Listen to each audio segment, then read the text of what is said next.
teman-teman YouTube. Halo, kembali lagi dengan aku Irca Ivanka, dan kali ini aku akan bahas edukasi. Dan terima kasih untuk kalian yang udah ngeklik video ini. Apa sih yang mau aku bahas kali ini? Kali ini aku akan ngebahas tentang IP. Buat kalian yang maba, kalian udah tahu kan IP itu apa? Indeks prestasi kumulatif atau IPK atau indeks prestasi kalian yang harus diraih selama 1 semester atau 6 bulan. Gimana sih cara kita sebagai maba, cara kamu sebagai maba supaya mendapatkan IP yang bagus atau indeks prestasi yang bagus? Hal yang pertama yang harus kamu lakukan adalah kamu harus yang namanya buat nyaman dulu lingkungan kampus kamu yang baru. Itu penting banget yang dilakukan untuk maba tuh, oleh maba itu penting banget buat diri kamu tuh nyaman di kampus baru kamu. Jangan kayak menyesal atau kenapa masuk jurusan ini, kenapa masuk kampus ini. Jadi kamu harus buat nyaman dulu. Berteman itu penting banget, apalagi ya habis ospek segala macem kan, butuh temen kan buat di kelas. Terus kamu senangin dulu apa yang kamu ikuti, apa yang kamu ambil, matkul yang kamu ambil. Terus yang penting kamu tuh intinya tuh buat kamu nyaman dulu. Cari temen yang bisa kamu buat ajak kerja sama. Dulu itu aku ada temenku bertiga, itu kita kerja sama mulu. Kalau ada tugas apa kita kerja sama, kita belajar bareng, kita saling mengajar. Misalnya aku nggak ngerti, aku nanya ke temen aku dan dia alhamdulillah ngerti, dia jelasin kayak gitu. Terus kalau misalkan kamu punya kelas di jurusan kamu, ada kelasnya ada 2 misalkan, atau ada 3, misal A, B, C, atau kelas A dan B saja, itu usahakan kamu berteman dengan teman-teman di kelas yang lain. Dulu aku kayak gitu, aku anak kelas B, lalu aku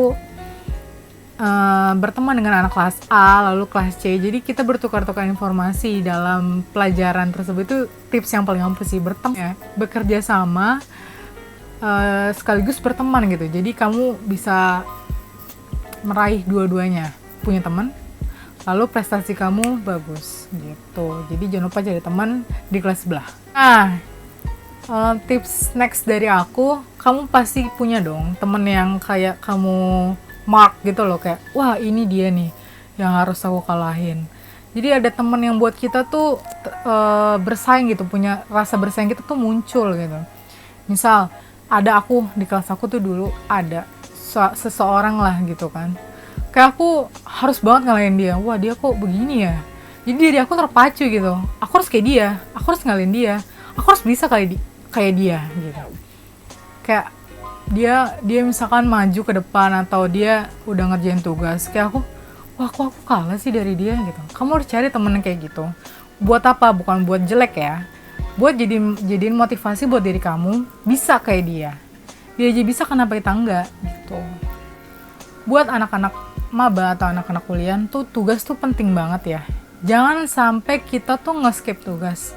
Kayak oh iya lupa, alasan lupa, oh iya aku kan kemarin habis acara konser gini-gini gak sempat, akhirnya nyontek. Kalau nggak, oh iya gak usah deh, mager yang itu mah, santai aja sama dia. Sekali dosen itu nggak ngerjain tugas pun nggak apa-apa, santai aja. Kan ada tuh mahasiswa seperti itu.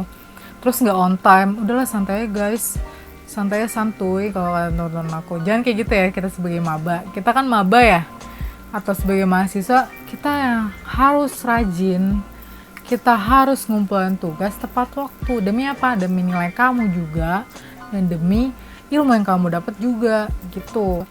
Terus tips dari aku, kalau bisa, kalau dosen lagi nanya nih ke kita, misalnya gak nanya ke kita lah, nanya ke audiens atau nanya ke mahasiswa.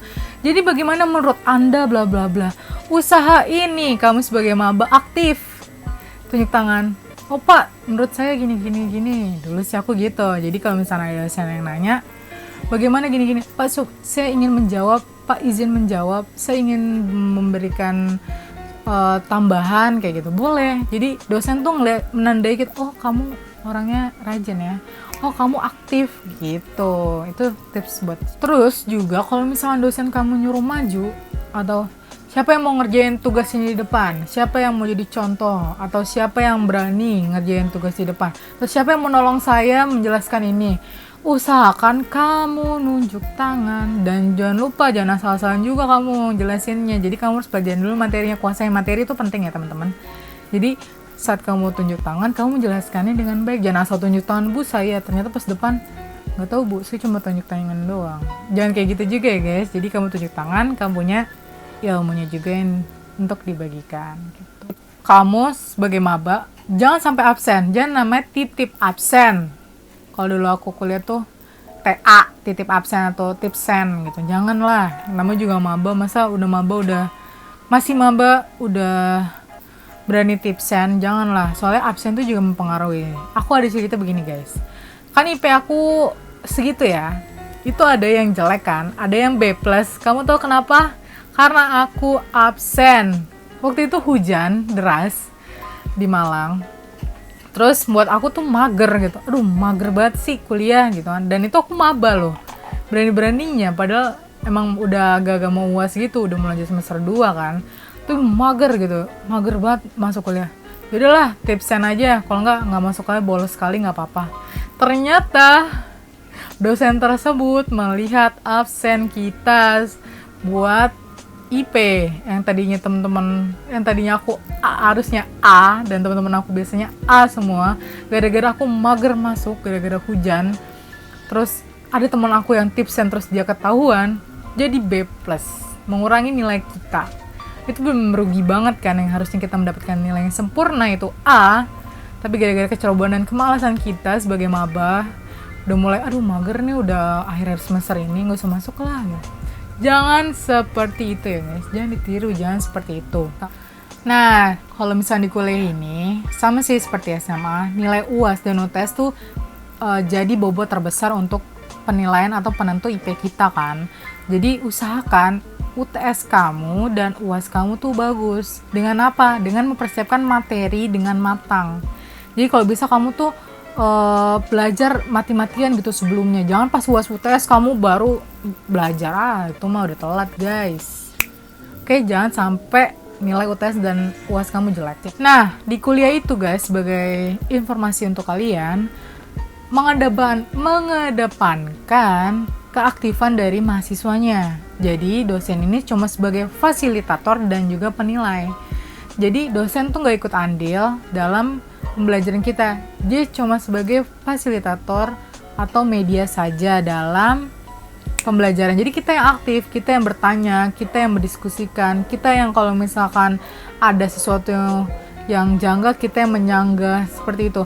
Jadi kita namanya ya tutor sebaya, tapi ada fasilitatornya. Jadi kita yang nge-share materi ke teman-teman kita, terus teman-teman kita yang jelasin ke kita yang nangkap kayak gitu. Jadi dosen hanya sebagai fasilitator atau perangkum dari apa yang kita bawain, materi yang kita bawain, seperti itu. Biasanya untuk kuliah tuh biasanya banyak presentasi, lalu tugas makalah kayak gitu sih guys, dan beberapa ada kuis juga gitu. Nah, terus tips dari aku juga nih, gengs, next, kamu harus catat setiap dosen ngomong atau setiap pertemuan. Fungsinya apa sih maksudnya? Biar kamu tuh nggak SKS untuk UAS dan UTS itu yang seperti aku bilang. UTS kan UAS kan bobotnya besar. Jadi kamu tuh jangan sampai deh namanya SKS, karena SKS tuh sulit guys. Jangan sampai kita sebagai maba, manusia atau mahasiswa yang SKS, sistem kebut semalam. Belajarnya cuma semalam. Materinya ini loh yang diujiin, belajarnya malam itu. Oh jangan, malam-malam itu cuma mereview saja, mereview materi yang udah kita pelajari, udah kita rangkum, sudah kita pahami, sudah kita tulis sebelumnya tuh. Nah kan aku udah bilang sebelumnya, kalau misalkan jadi mahasiswa atau kuliah itu banyaknya kita yang presentasi atau menyajikan materi untuk teman-teman kita. Kalau bisa kamu harus jadi penampil yang bagus, penampil yang diingat oleh dosen, supaya apa ya, dosen pas ngasih nilai ke kamu tuh ingat, oh kamu yang itu yang presentasinya bagus, oh dia kalau jelasin materi tuh buat orang nangkep, oh ternyata audiensnya banyak yang merespon, oh ternyata pertanyaan dari teman-temannya tuh bagus, oh ternyata banyak ya yang teman-temannya dapat dari apa yang dia kasih gitu. Dan gimana sih biar presentasi itu bagus dan dinilai dosen, plus di mata dosen, gimana sih biar presentasi itu bagus dan plus di mata dosen? Kamu bisa nonton video aku di sini tentang bagaimana presentasi yang bagus supaya nilai kamu atau IP kamu bagus di sini. Dan ilmu yang kamu bagiin atau materi yang kamu sajiin itu bermanfaat buat teman-teman kamu. Tuh. Untuk IP, menurut aku itu relatif, guys. Kalau misalkan kita bicara soal IP tuh nggak terlalu penting. Yang penting tuh ilmu atau output yang kamu dapat selama kamu kuliah. Oke, sekian video dari aku. Terima kasih untuk kalian yang udah nonton. Jangan lupa like, comment, and subscribe. Dan see you on my next video. Dadah!